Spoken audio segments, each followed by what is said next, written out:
There's a good chance you've heard of some of these mountain men, even if you don't know the details of what exactly they did for a living or why.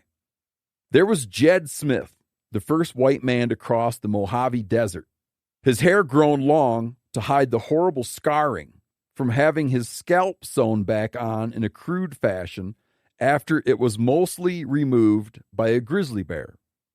And there was Jim Bridger, a mountain man who carried an arrowhead in his shoulder for a few years, a man with a genius for geography, who nonetheless gave the Donner Party some bad directions that inadvertently contributed to the most infamous instance of cannibalism in American history.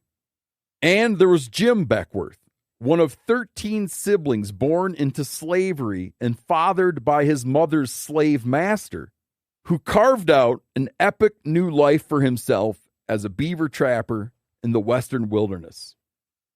There were many other mountain men. In fact, although there were never more than a couple hundred at any given time, one historian calculated a rough estimate that perhaps 3,000 men would have fit the description of a mountain man at some point in their lives. Some mountain men were born in France, Canada, England, Scotland, and Mexico. But you should think of this story as a distinctly American one. Of course, you also have to remember that we're talking about a time when a map of the country doesn't look like it does now, and that a fair bit of this action takes place in lands that weren't yet America at all. The opening date of the Mountain Man era, 1806, is in fact a direct result of the United States nearly doubling its size with the Louisiana Purchase of 1803, when the U.S. acquired from France 530 million acres of the American West for about 28 cents an acre. That purchase encompassed the present-day states of Arkansas, Kansas, Iowa, Nebraska, Oklahoma, and Missouri, as well as large parts of Louisiana, Minnesota, Montana, North Dakota, South Dakota, Colorado, and Texas. Right away, President Thomas Jefferson ordered an exploratory expedition to check out the new purchase, which was largely unknown territory. And the Lewis and Clark expedition, otherwise known as the Corps of Discovery, was launched a year later, in 1804.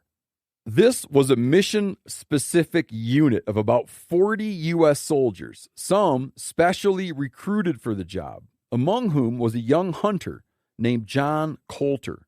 Please remember that name. The Corps had a varied mission. Not only were they supposed to check out the new purchase and then move through British territory all the way to the Pacific Ocean, they were also supposed to establish friendly relations with tribes along the way, assess the possibility of a water route across the continent, and, most important for our story here, assess the numbers and distribution of beaver, whose pelts were an enormously valuable commodity at that time. And they found lots of beaver. Their reports noted, quote, an abundance of beaver. Beaver appear plenty. Great sign of beaver all day, and the beaver houses are very plenty. And as beavers go, these were real nice beavers. Meriwether Lewis wrote in his journal that beaver pelts in possession of a party of French Canadians he encountered were, quote, by far the best I have ever seen. Likewise, William Clark observed that the beaver are, quote, larger, fatter, more abundant, and better clad with fur than those of any other part of the country. Descriptions like these, once they arrived back in St. Louis, would initiate a 35-year-long gold rush, we'll call it soft gold, for the beaver furs of the Rocky Mountains.